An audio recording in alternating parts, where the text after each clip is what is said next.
Hello students, स्वागत है आपका अपने YouTube channel math plus Y T पर।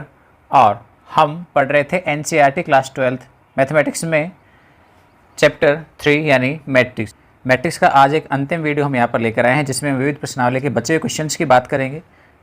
हमने 3 क्वेश्चंस तक बात कर ली थी और चौथा क्वेश्चन आपके सामने है। हम इसकी शुरुआत करें उससे पहले यदि आप मेरे चैनल पर नए हैं और आपने अभी तक चैनल को सब्सक्राइब नहीं किया है तो सब्सक्राइब कर लीजिए ना भाई। आपको आगे आने वाले वीडियोज़ के नोटिफिकेशंस मिल जाएंगे, आपको सुविधा होगी आगे पढ़ने के लिए। हम अब आगे के नेक्स्ट वीडियोज़ के लाइव सेशन लेकर के आएंगे, जिसका टाइम आपको हमारे चैनल पर बता दिया जाएगा, या फिर आप हमारे टेलीग्राम चैनल पर भी टाइम को देख सकते हैं। ठीक है, वहाँ पर शेड्यूल बता दिया जाएगा कितने बजे आएगा। इसके अलावा शेड्यूल भी पहले ही लगा दिया जाएगा ताकि आपको उसका नोटिफिकेशन मिल जाएगा, आप समय पर उपस्थित हो पाएँ। ठीक है, कोशिश यही होगी कि हम शाम के टाइम में शेड्यूल रखें। बाकी आप लोगों से राय ज़रूर लेंगे, तो Telegram channel math plus Y T पर वहाँ आकर के आप अपनी राय दे सकते हैं। तो चलिए शुरू करते हैं हम आज का वीडियो।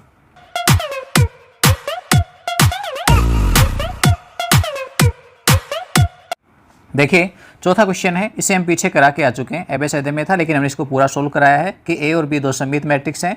तो सिद्ध कीजिए कि ए बी माइनस बी ए एक विषम सममित मैट्रिक्स है। वहाँ ऑप्शन में पूछा गया था कि ये मैट्रिक्स कैसी होगी, वहाँ हमने निकाल के बताया था विषम सममित होगी।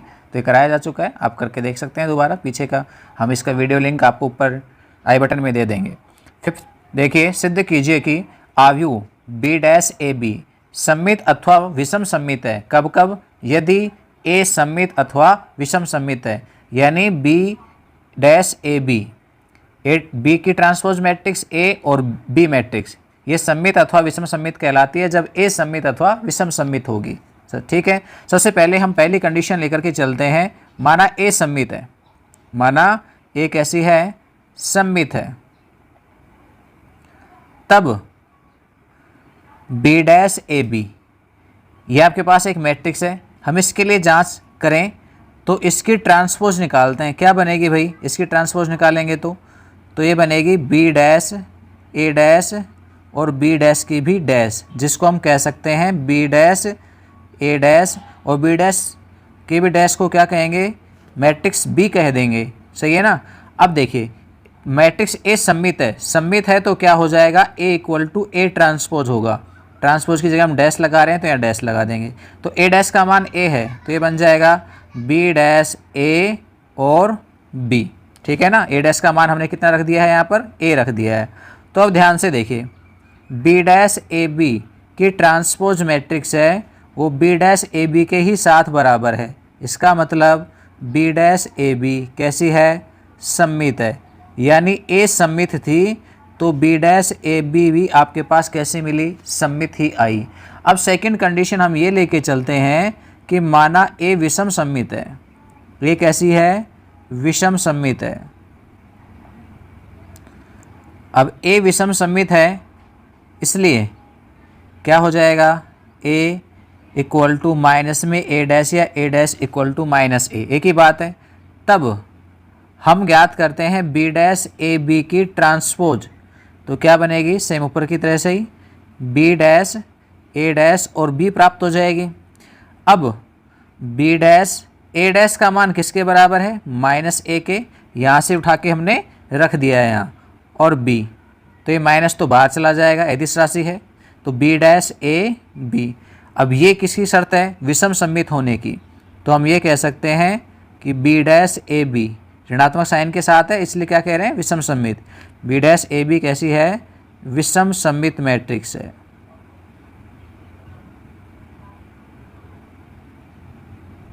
ठीक है, ये हमारे पास पांचवा हो गया, सत्यापित करना था, हेंस प्रूव्ड।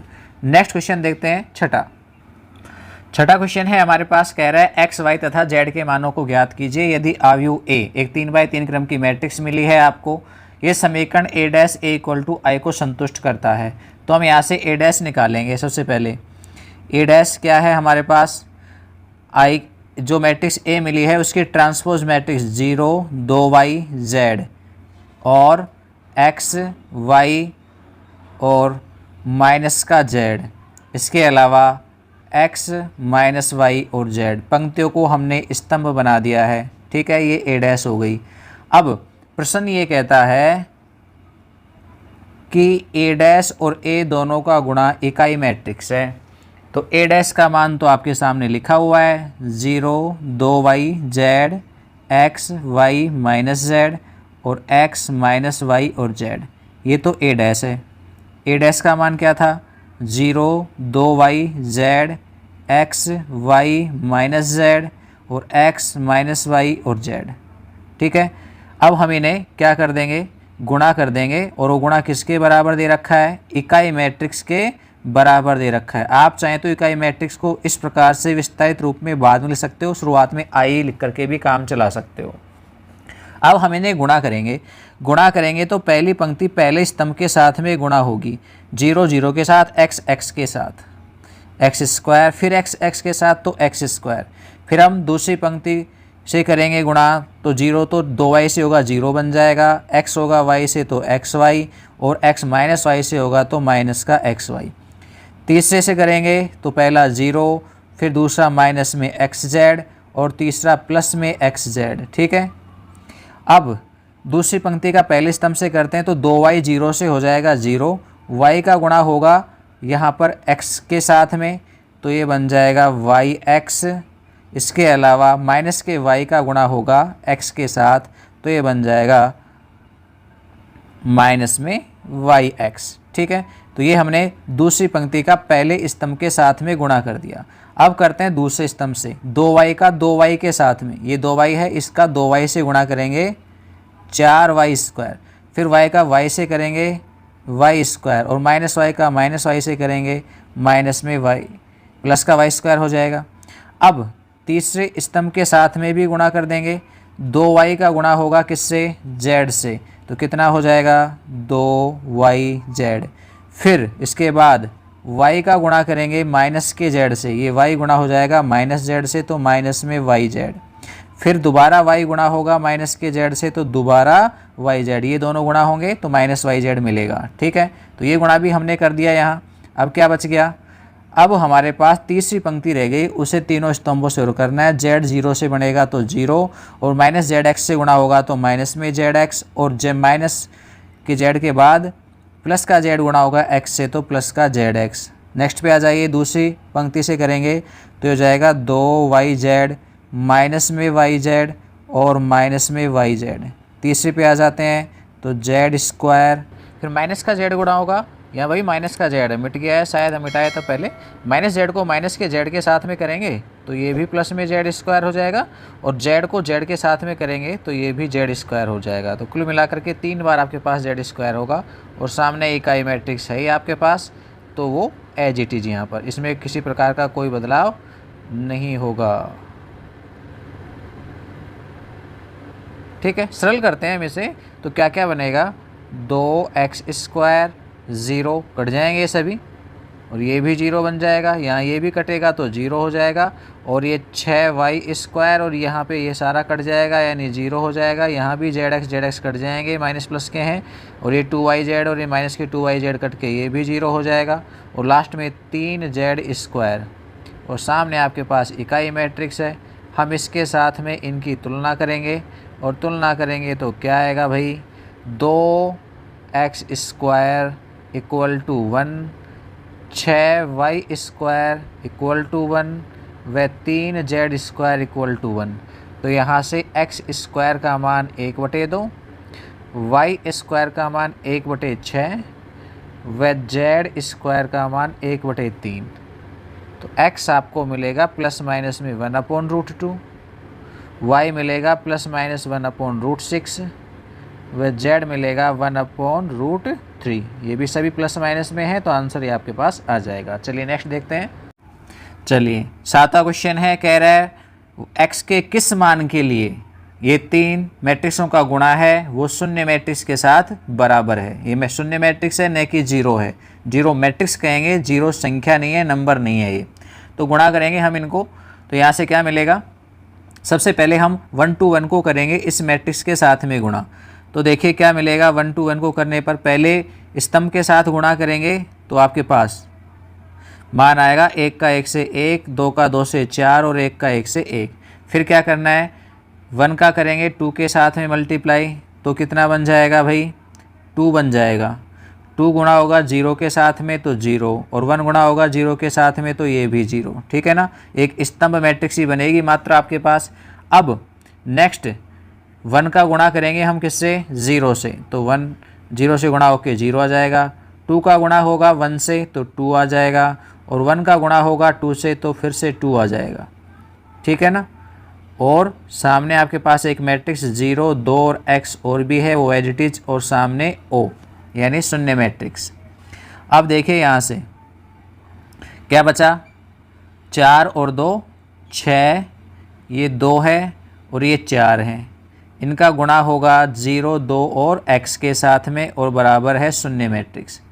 6 गुणा होगा 0 से तो 0, 2 गुणा होगा 2 से 4, और 4 गुणा होगा 4 गुणा होगा x से तो 4x, और बराबर में आपके पास ये मात्र एक ही अवयव होगा। तो अब इधर आप चाहें तो शून्य मैट्रिक्स को इस प्रकार से लिख सकते हो, ये बन जाएगा 4x प्लस में 4 बराबर 0, तो x बराबर -1, ठीक है ना। 4 को इधर ला करके हम क्या कर देंगे, भाग दे देंगे 4 का a, तो -1 आपको आंसर मिल जाएगा x का मान। नेक्स्ट देखिए 8वां क्वेश्चन। 8वें क्वेश्चन को देखिए, 7वां क्वेश्चन भी इंपॉर्टेंट था और ये 8वां क्वेश्चन भी आपके लिए इंपॉर्टेंट है। एग्जाम में ऐसे क्वेश्चंस पूछे जाते हैं, इसलिए आप इनको रीमार्क जरूर कर लेना। तो ये मैट्रिक्स ए मिली है, तो कह रहा है सिद्ध कीजिए ए स्क्वायर माइनस में 5a प्लस में 7i बराबर शून्य मैट्रिक्स होती है, ऐसा सिद्ध कर दीजिए। तो सबसे पहले हमें सिद्ध करने के लिए ए स्क्वायर निकालना पड़ेगा। ए स्क्वायर के लिए 3 1 माइनस 1 2 का हम फिर से मल्टीप्लाई करेंगे 3 1 माइनस 1 और 2 के साथ में, तो क्या क्या बनेगा वो देखिए। 3 को 3 से गुणा करेंगे 9, 1 को -1 से करेंगे तो -1, फिर दूसरी पंक्ति से करेंगे 3 1 से गुणा होगा 3, और 1 गुणा होगा किस 2 के साथ में तो +2।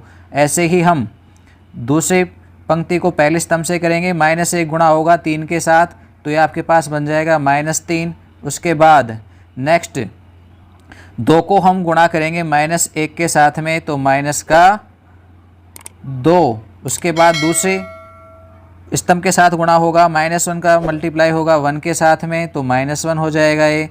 इसके अतिरिक्त 2 का गुणा होगा 2 के साथ में, तो ये बन जाएगा कितना, +4, तो ये प्लस में 4, ठीक। सरल करने पर हमारे पास ए स्क्वायर का मान आएगा, वो होगा 8 5 -5 और 3, ये ए स्क्वायर है। अब प्रश्न से हम LHS को हल करेंगे। LHS बराबर कितना आ रहा है, ए स्क्वायर माइनस में 5a प्लस में 7i, ये मान है आपके पास, ठीक है। देख लीजिए ए स्क्वायर -5a प्लस में 7i। अब इसमें हम मान रखेंगे सारे, a का भी, ए स्क्वायर का और i का। तो LHS में ए स्क्वायर की जगह तो 8 5 -5 और 3, माइनस का 5, और ए मैट्रिक्स वही आपको मिली है, वो है 3 1 -1 और 2, और प्लस में 7 है, और i की जगह पर वही 2 क्रम की, क्योंकि 2 क्रम की मैट्रिक्स जुड़ सकती है जब 2 क्रम की पहले लिखी हुई है। तो अब इसको सरल कर देंगे, 8 5 -5 3 और 5 से गुणा करके लिखेंगे हम इसे, तो ये हो जाएगा 15, 5 -5 10, और 7 से गुणा करके लिखेंगे तो 7 0 0 7। अब सबको एक साथ कंबाइंड कर दीजिए। पहला 8, इसमें से 15 घटाना है, इसमें 7 जोड़ने हैं, फिर 5, इसमें से 5 घटाने हैं, 0 जोड़ना है। नेक्स्ट में -5, इसमें से माइनस के 5 घटाएंगे तो प्लस हो जाएगा और 0 जोड़ेंगे। इसके अलावा 3, इसमें से हमें 10 घटाने हैं और नेक्स्ट में 7 जोड़ने हैं। सरल करते हैं हम इनको सभी को, तो सभी एलिमेंट्स हमें कितने मिल जाते हैं, 0 0 0। इट मीन्स आपको क्या मिलेगी, शून्य मैट्रिक्स। ये 0 मैट्रिक्स है आपके पास, और यही हमको चाहिए था, सामने शून्य मैट्रिक्स। तो यानी क्या है, ये RHS हमको प्राप्त हो गया, सत्यापित करना था, इसलिए हैंस प्रूव्ड। एग्जाम्पल 7 जैसा, प्रश्न नंबर 7 जैसा ही प्रश्न नंबर 9 है। तो यहाँ भी हमें मल्टीप्लाई करना है। हम सबसे पहले इस मैट्रिक्स को इस 3 क्रम की मैट्रिक्स से गुणा करेंगे, तो हमें एक पंक्ति मैट्रिक्स मिल जाएगी। x को गुणा करते हैं हम 1 से, तो x ही रहेगा। -5 गुणा होगा 0 से, तो ये आपके पास 0 हो जाएगा, और -1 गुणा होगा 2 से, तो ये -2 हो जाएंगे, ठीक। नेक्स्ट आगे दूसरी पंक्ति के साथ गुणा करेंगे, x को 0 से तो 0, -5 गुणा होगा 2 से तो -10, और -1 गुणा होगा 0 से, तो ये रहेगा 0। नेक्स्ट तीसरे स्तंभ से करेंगे, x गुणा होगा 2 से, तो 2x, -5 गुणा होगा 1 से तो -5, -1 गुणा होगा 3 से तो -3, ठीक। और इसके साथ गुणा में है स्तंभ मैट्रिक्स x 4 1 और बराबर में है शून्य मैट्रिक्स 0। तो जीरो मैट्रिक्स मिली है, वो ओ है ये वैसे तो, पर कहते क्या है इसको, जीरो मैट्रिक्स। अब सरल करते हैं और गुणा कर देते हैं इसे हम, x - 2 माइनस का 10 और 2x माइनस का 8, इसे हमें गुणा करना है x 4 1 स्तंभ मैट्रिक्स के साथ और सामने शून्य मैट्रिक्स O। गुणा कीजिए, x - 2 का गुणा होगा किससे, x के साथ में, -10 का गुणा होगा 4 के साथ में और 2x - 8 का गुणा होगा 1 के साथ में, और ये एक ही मात्र अवयव होगा। तो आप इधर शून्य मैट्रिक्स में भी एक अवयव लेंगे क्योंकि दो समान मैट्रिक्सों में अवयवों की संख्या समान होती है, उनका क्रम समान होता है। तो ये हो जाएगा x² माइनस का 2x माइनस में 40 और प्लस में 2x और माइनस का 8 और बराबर में 0। सरल कर देंगे हम इसे, तो हो जाएगा x² माइनस का 48 बराबर में 0 और x² बराबर 48, तो x बराबर क्या हो जाएगा 16 गुणा 3 यानी ±4√3, ये x का मान होगा। चलिए नेक्स्ट क्वेश्चन देखते हैं। 10वां क्वेश्चन है, ध्यान से पढ़ना, एक बड़ा क्वेश्चन है। कह रहा है एक निर्माता 3 प्रकार की वस्तुएं XYZ का उत्पादन करता है, ठीक है, जिनका वह 2 बाज़ारों में विक्रय करता है। 2 बाज़ारों में उनको बेचता है, एक बाज़ार फर्स्ट है और एक बाज़ार सेकंड है। वस्तुओं की बिक्री वार्षिक नीचे सूचित है यानी निर्देशित है, ये बिक्री दे रखी है यानी इतनी वस्तुओं की बिक्री होती है, ठीक है। ये मान आपको मिला है, आप बिक्री के रूप में इस मैट्रिक्स को बना सकते हो सेल के रूप में।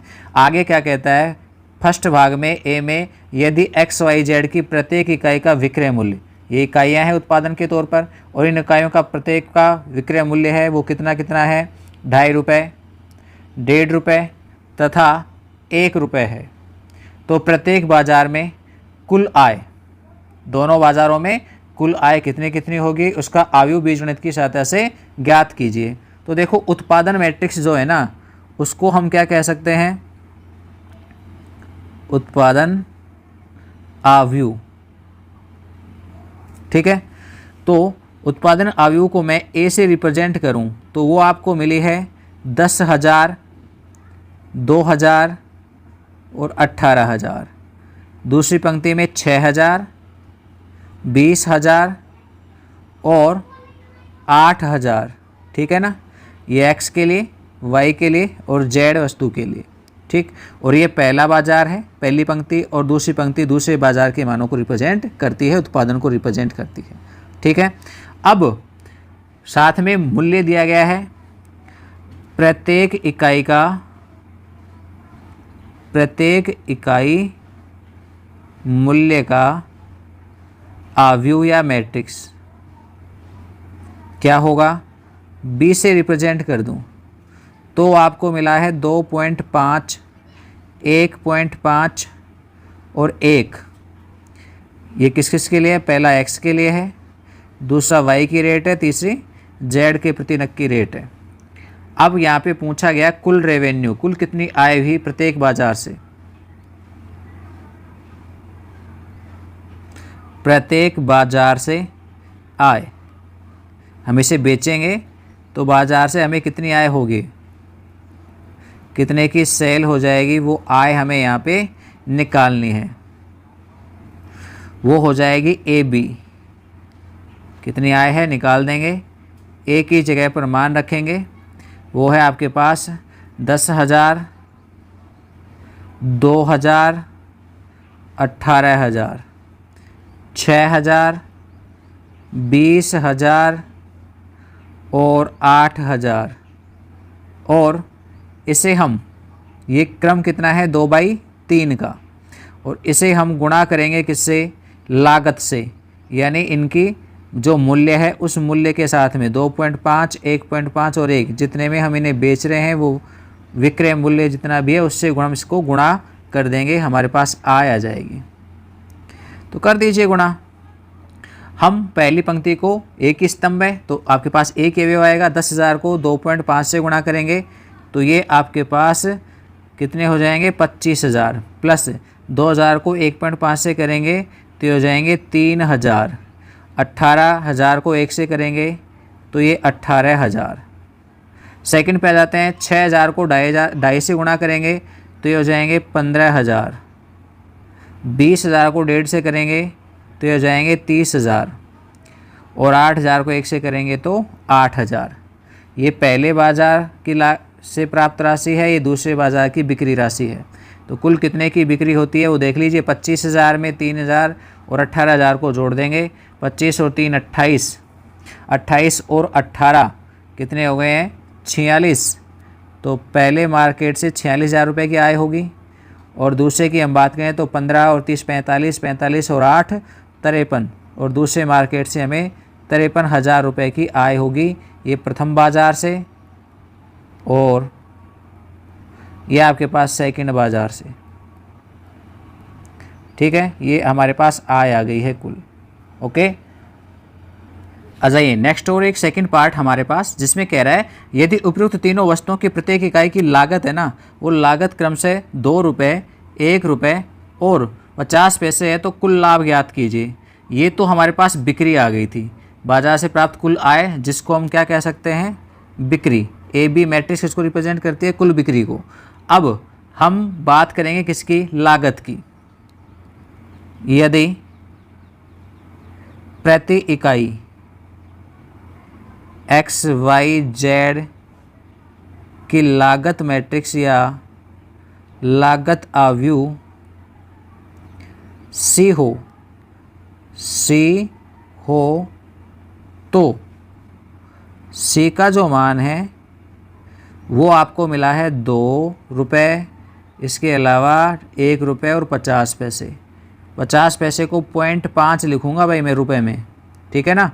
ये x के लिए है, ये y की रेट है लागत और ये z की रेट है लागत। ठीक है, कितनी कितनी लागत है वो लिख दी है हमने। अब हमें कुल लागत निकालनी है।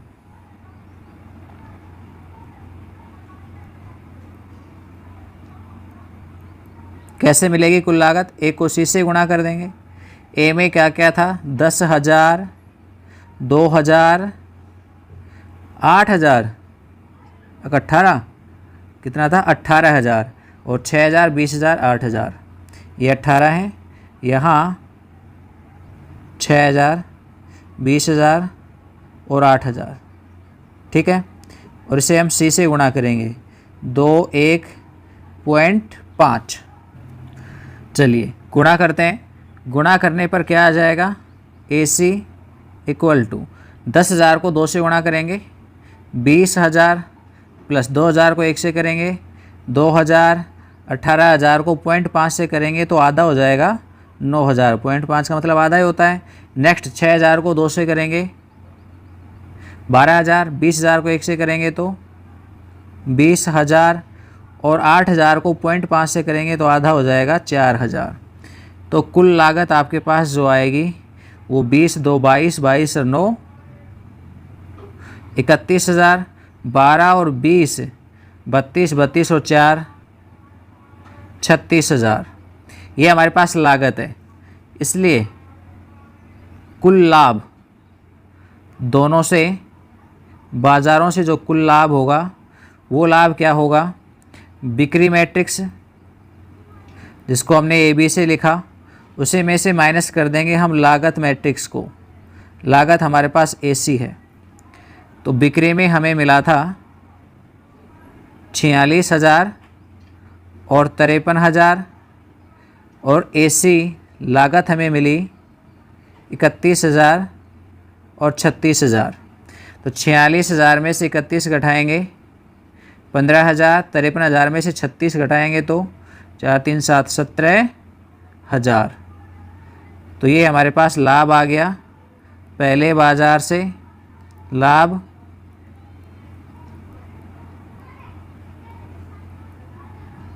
15,000 व दूसरे बाज़ार से क्रमशः 17,000 रुपये लाभ प्राप्त होगा। ठीक है, हो गया है क्वेश्चन। नेक्स्ट क्वेश्चन देखते हैं। नेक्स्ट क्वेश्चन है आपकी स्क्रीन पे, कह रहा है एक आव्यूह x ज्ञात कीजिए। क्या ज्ञात करना है? आव्यूह x ज्ञात करना है और आपको कुछ मान मिला है। कह रहा है यदि x इंटू 1 2 3 और 4 5 6 ये आपके पास एक मैट्रिक्स x के साथ में गुणा हो रही है, तो ये मान आपको दिया गया है सामने एक मैट्रिक्स के रूप में ही। तो x का क्रम क्या होगा, सबसे पहले तो ये पता कीजिए। देखिए, ये दोनों मैट्रिक्स गुणा में होंगे, इसके लिए ज़रूरी है कि यहाँ पर पंक्तियों की संख्या 2 है, तो x में स्तंभों की संख्या भी कितनी होगी? 2 होगी। और परिणामी जो मैट्रिक्स प्राप्त हो रही है वो 2/3 की है।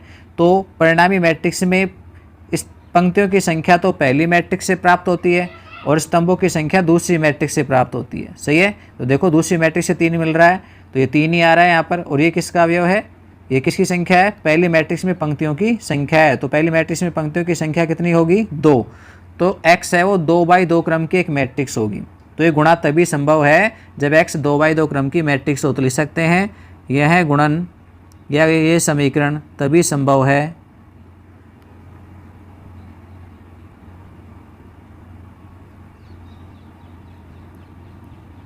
जब x 2/2 क्रम की या कोटि की मैट्रिक्स हो। अब हमें x को ज्ञात करना है, इसलिए मान लिया हमने कि x बराबर ABCD है। तब प्रश्न से क्या मिला? x को मल्टीप्लाई करना है आपको। x का मान है वो ABCD है और उसे गुणा करना है 1 2 3 4 5 और 6 इस मैट्रिक्स से, और सामने परिणामी मिलेगी -7 -8 -9 2 4 और 6। ठीक, अब हम इनको गुणा कर देंगे और गुणा करके समीकरण मिलेंगे, उनको हल कर देंगे। तो पहली पंक्ति AB को हम गुणा करेंगे, यहाँ पर गुणा करेंगे 1 4 स्तंभ के साथ में, तो ये हो जाएगा A प्लस में 4B। ठीक, नेक्स्ट हम गुणा करेंगे दूसरे स्तंभ के साथ 2 और 5 के साथ, तो हो जाएगा 2A 5B, और तीसरे स्तंभ से करेंगे तो 3A प्लस में 6B। अब आगे बढ़ते हैं हम नेक्स्ट की तरफ। दूसरी पंक्ति को करेंगे तो ये हो जाएगा C प्लस में 4D, नेक्स्ट 2C प्लस में 5D, नेक्स्ट 3C प्लस में 6D, और ये मान किसके साथ बराबर है? -7 -8 -9 और 2 4 6 के बराबर है। अब बराबर है तो तुलना कर देंगे, इनकी तुलना करेंगे। पहला अवयव पहले अवयव के साथ बराबर, यानी A प्लस 4B बराबर -7। फिर दूसरा अवयव वो कितना है? 2A प्लस में 5B, वो दूसरे अवयव -8 के बराबर, और तीसरा तीसरे के साथ बराबर, पर वो भी AB में है, इसलिए उसको लिखने की आवश्यकता नहीं है। आप यहाँ से कोई 2 ले सकते हैं, तो मैंने शुरुआती प्रथम 2 ले लिए। दूसरे आ जाओ, नेक्स्ट में बात करें C plus 4D, C plus में 4D वो बराबर है 2 के, और 2C प्लस में 5D वो बराबर है 4 के, और तीसरी यहाँ भी छोड़ रहा हूँ मैं, ये 1 ये 2 ये 3 और ये 4। 1 व 2 को हल करने पर आगे तो आप कर सकते हैं ना भाई, बताते ही नहीं हो आप, किसी प्रकार का कोई कमेंट्स नहीं करते हो कि बता दो कि हाँ हमसे हो गया ये। तो 1 और 2 को हम हल करेंगे, 1 को हम गुणा करेंगे कितने से? 2 से, तो हो जाएगा 2A प्लस में 8B बराबर में -14, और दूसरा है 2A प्लस में 5B इक्वल टू -8, ऐसे कैसे? ठीक है, घटा देंगे हम इनको, घटाएंगे तो चिन्ह बदलेंगे, ये कट जाएगा और यहाँ बचेंगे 3B, और -14 प्लस के 8 तो बच जाएंगे -6, तो B बराबर मान मिल जाएगा आपको 2। नेक्स्ट जब B मिल जाएगा तो समीकरण एक AB मान दे देगी, इसलिए 1 से A प्लस में 4 गुणा B की जगह 2 बराबर में -7, तो A बराबर में -7 माइनस में 8, तो A का मान हो गया -15। इधर भी आ जाइए, दो इक्वेशंस हमारे पास यहाँ भी थी, हम इनको भी हल कर लेंगे। क्या करेंगे, वही काम, पहले समीकरण 3 और 4 दोनों को हल करेंगे। 3 व 4 को हल करने पर, हल कैसे करना है, सेम पिछले दो समीकरणों के तरीके से ही हमें इन्हें हल करना है। यानी 2 से गुणा कर दो 3 को, तो 2c प्लस में 8d और बराबर में 4, और ये 2c प्लस में 5d, चौथी एज इट इज हम घटाएंगे, चिन्ह बदल जाएंगे, ये कट जाएगा, 3d बराबर में 0 आएगा, तो d बराबर हमको 0 मिल जाएगा। और जब d 0 मिल जाएगा तो समीकरण 3 से c भी मिल जाएगा। क्या होगा, c प्लस में 4 गुणा 0 बराबर में 2, तो c का मान आ जाएगा कितना, 2। तो a मिल गया, b मिल गया, c मिल गया, d मिल गया। इसलिए आव्यूह x a की जगह पर -15, b की जगह पर 2, c की जगह पर 2 और d की जगह पर 0, ये मैट्रिक्स x होगी। ठीक है, सॉरी हमारे पास यहाँ मिस्टेक हो गई है, माइनस के 2 आएंगे b का मान, और जब b का मान हम यहाँ -2 रखेंगे तो ये माइनस में होगा, तो ये प्लस के 8, तो a का मान 1 आ जाएगा।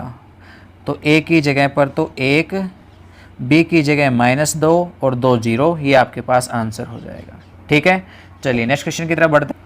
12वां क्वेश्चन है, वो गणितीय आगमन सिद्धांत पर आधारित है। कह रहा है a और b समान कोटि के दो आव्यूह इस प्रकार से हैं कि ए बी बराबर बी है, ये आपको दिया गया है। तो कह रहा है गणितीय आगमन द्वारा सिद्ध कीजिए, एक b की घात n equal to b to power n a होगा। और इसके अलावा और भी सिद्ध करना है कि प्रत्येक n बिलोंग्स टू n के लिए a b का whole power n equal to a to power n b to power n होगा। ठीक है, गणितीय आगमन सिद्धांत से हम इसे हल करेंगे। सबसे पहले हम pn लेकर के चलेंगे, और pn आपके पास क्या होगा भाई, a b की घात n इक्वल टू b की घात n a होगा। सही है ना। अब ये मान हो गया, तो आगे सबसे पहले हम n बराबर 1 के लिए लिखेंगे। तो n बराबर 1 के लिए क्या ये कथन सत्य है, तो आप रखिए a b की घात 1, ऐसे ही इधर b की घात 1 a, तो क्या बन जाएगा, ए बी बराबर बी ए, जो आपको दे रखा है प्रश्न में ही कि ए बी बराबर बी ए है, इसका मतलब जो कि सत्य है।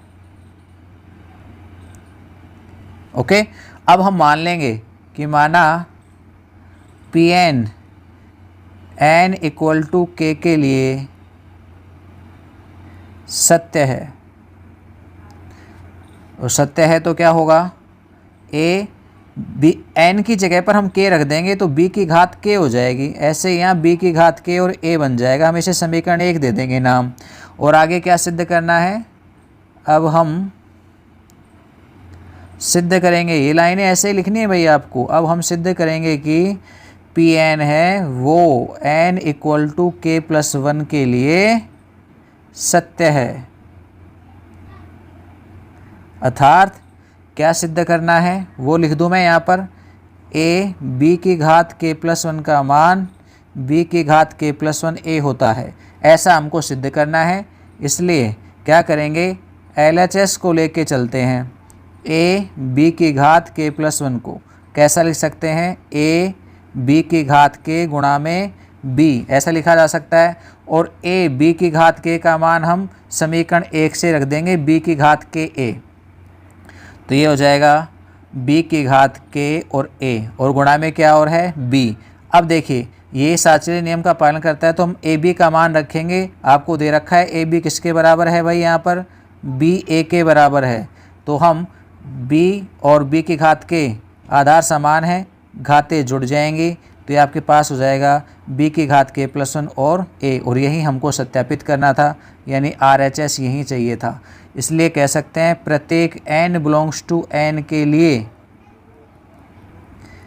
MIT से या गणितीय आगमन सिद्धांत से Pn सत्य है, सर्वदा सत्य है, सदैव सत्य है, ये सिद्ध हो गया। एक मान और सिद्ध करवाया गया है यहाँ पर, वो क्या है कि ये भी सिद्ध कर दीजिए, एक b की whole power n equal to a की घात n और b की घात n होता है, ये भी हमें सिद्ध करना है। तो देखो a की घात n b की घात n, इसे भी हम काम में लेंगे। ए बी की whole power n equal to A की घात n बी की घात n होता है, ऐसा और सिद्ध करना है। इस चीज़ को सिद्ध करने के लिए सेम उसी तरीके से हम k+1 के लिए जांच कर देते हैं इसकी। n इक्वल टू k+1 के लिए क्या बन जाएगा, ए बी की होल पावर k+1, ये मान हमें चाहिए क्या, ए की घात k+1 और बी की घात k+1, ठीक है। n बराबर k के लिए माना कितना है, ये भी लिख लेना भाई k वाली वैल्यूज भी, क्योंकि a बराबर 1 के लिए तो कोई बड़ी प्रूफ बात नहीं है, सेम ही रहेगा, कोई दिक्कत नहीं है n बराबर 1 रखने पर। तो इस चीज़ के प्रूफ की तो कोई खास आवश्यकता नहीं है। पर ये a की घात के b की घात के, अब तक ऊपर हमने 2 डाला था तो ये 3।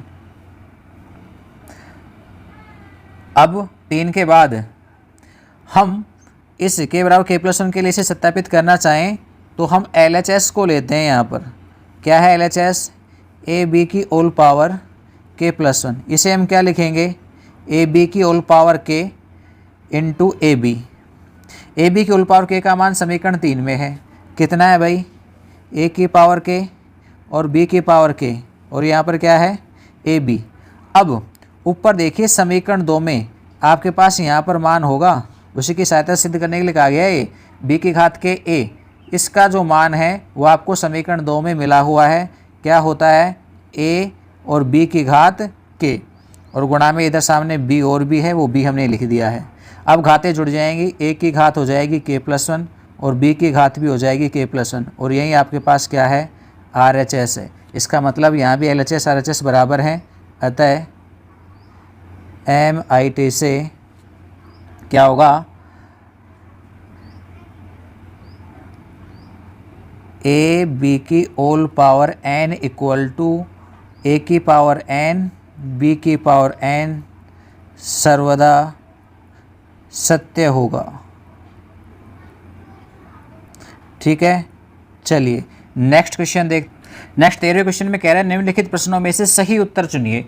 यदि a इक्वल टू एक मैट्रिक्स मिली है, उसमें a² का मान पूछा गया है, वो i के बराबर है, तो क्या मान होगा वो बताना है। इनको सरल करने पर तो देखो a² निकालेंगे सबसे पहले, तो हम सब चीज़ों को छोड़िए, a² ज्ञात कीजिए, अल्फ़ा बीटा गामा और माइनस में अल्फ़ा, इसे हम गुणा करेंगे अल्फ़ा बीटा गामा और माइनस में अल्फ़ा से, क्या मिलेगा, पहली पंक्ति को पहली पंक्ति से, तो क्या हो जाएगा ये अल्फ़ा² और बीटा को गामा से करेंगे तो बीटा गामा, पहली पंक्ति का पहले स्तंभ से हो गया गुणा, फिर दूसरे स्तंभ से गुणा कीजिए, अल्फ़ा को बीटा से करेंगे तो अल्फ़ा बीटा, और बीटा को माइनस के अल्फ़ा से करेंगे तो माइनस का अल्फ़ा बीटा। ऐसे ही दूसरी पंक्ति को पहले स्तंभ से करते हैं तो ये बनता है गामा अल्फ़ा, और दूसरा बनता है माइनस में अल्फ़ा गामा, तीसरा माइनस गामा को बीटा से करेंगे तो ये हो जाएगा गामा बीटा, और माइनस अल्फ़ा को माइनस अल्फ़ा से करेंगे तो प्लस में अल्फ़ा², ठीक है। प्रश्न क्या कहता है, a² बराबर a, तो हम मान रख देंगे i के रूप में बराबर में, तो ये हो गया अल्फ़ा² प्लस में बीटा l और गामा, ये 0 बन जाएगा, ये भी 0 बन जाएगा, ये अल्फ़ा² प्लस में बीटा गामा हो जाएगा, और सामने आई मैट्रिक्स को लिखेंगे 1 0 0 1, इनकी हम तुलना करेंगे, कोई से कोई कर सकते हो, तो हम पहले की कर देते हैं अल्फ़ा² प्लस में बीटा गामा इक्वल टू 1, या फिर आप कह सकते हो अल्फ़ा², या इन सभी को इधर ले आइए दूसरी तरफ, तो ये हो जाएगा 1 माइनस में अल्फ़ा² माइनस में बीटा गामा इक्वल टू 0। ये वैल्यूज़ आपके पास आई। अब आप ये देख लिए कहाँ है, ऐसा मान आपके पास सी में है, तो C is a right option. Next देखते हैं 14वां, कह रहा है यदि एक आव्यूह सम्मित तथा विषम सम्मित दोनों हैं तो सम्मित होगा तो a equal to a dash, और विषम सम्मित होगा तो a इक्वल टू माइनस में a डैश, दोनों को जोड़ेंगे तो 2a इक्वल टू 0, या 0 मैट्रिक्स है भाई, ये ध्यान दे लेना, तो a इक्वल टू 0 मैट्रिक्स, क्या मिलेगा 0 मैट्रिक्स, कहीं है ऐसा, बिल्कुल a एक शून्य आव्यूह है। 15 में कहता है यदि एक वर्ग आव्यूह इस प्रकार है कि a² बराबर में a, क्या दे रखा है a² इक्वल टू a, ये मान आपको दे रखा है, तब मान पूछा गया है किसका, i प्लस में a का होल क्यूब माइनस में 7a। i प्लस a का होल क्यूब खोलेंगे तो सामान्य संख्याओं की तरह i का क्यूब और प्लस में 3 i स्क्वायर a प्लस में 3 i a स्क्वायर और प्लस में a क्यूब माइनस का 7a। सरल करेंगे i क्यूब का मान i ही रहेगा, प्लस में 3 i स्क्वायर को i ही लिखेंगे और a, और प्लस में 3 i a स्क्वायर किसके बराबर है, a से। समीकरण 1 में हमें दे रखा है a स्क्वायर का मान a के बराबर है। a क्यूब को भी लिखेंगे a स्क्वायर गुणा में a और माइनस में 7a। समीकरण 1 हमने यहाँ पर यूज ली, एक बार फिर से यूज लेंगे समीकरण 1 को। ये तो हो जाएगा i प्लस में 3a, i a गुणा होगा तो 3a और ये भी बनेगा 3a। यहाँ a स्क्वायर की जगह पर a आ जाएगा और वो फिर a से गुणा होगा माइनस में 7a। तो ये बन गया i प्लस में 6a माइनस का a स्क्वायर माइनस का 7a। बिल्कुल ही सरल कर दिया है मैंने इसको, ज़्यादा शॉर्ट में ना लिख करके बिल्कुल। a स्क्वायर का मान फिर से a और माइनस में 7a। तो देखो क्या हो जाएगा, चलिए प्लस में चल रहा था, ये प्लस है मान, तो ये हो गया i प्लस में 7a माइनस में 7a।